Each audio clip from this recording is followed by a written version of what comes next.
What do you say to people who Yeah. viewed the God of the Bible as bloodthirsty, condoning slavery, oppression of women, Yeah. war, and violence in general? We're talking about the Old Testament here, where God did validate war, aggressive war.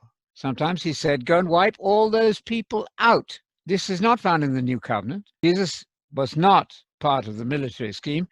Under the law of Moses, God did authorize the killing of pagans so they would not corrupt the people. I don't doubt that, but God can do that.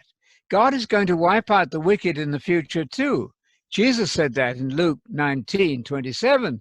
Bring my enemies in front of me, Jesus said, and slaughter them in my presence. The God of justice has not suddenly given up his role as the God of justice.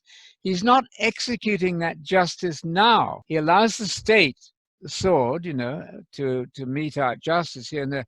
He doesn't authorize the Christian to do it, but in the future, justice will be done. Well, we do have the episode in Acts 5 of Mm. Ananias, Sapphira, Absolutely. where they're struck down dead immediately. Yes, well, that's apostolic. Let's be quite clear. We are not living in apostolic times. There are no apostles today at the level of Paul and Peter. On the island of Cyprus, you remember that when Paul encountered a false prophet, he cursed him with blindness. You and I cannot do that today.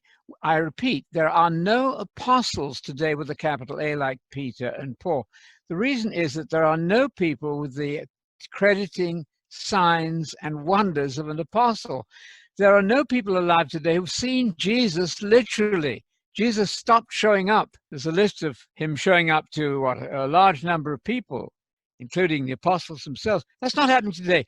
We are not, I repeat, not equipped to do those apostolic things. So forget about it. That was for a time that came to an end after the apostles died. What about slavery, Anthony? So in the letters of Paul, you Yeah. have him advising slaves Mm. in Colossians 3:22, slaves, obey those Yes. who are your masters on earth. Ephesians 6:5, be obedient to those who are your masters according to the flesh. Yeah. The book of Acts, which is the early history of the apostolic Yes. churches, they're not going around with placards and signs to Caesar or Pontius Pilate saying, No.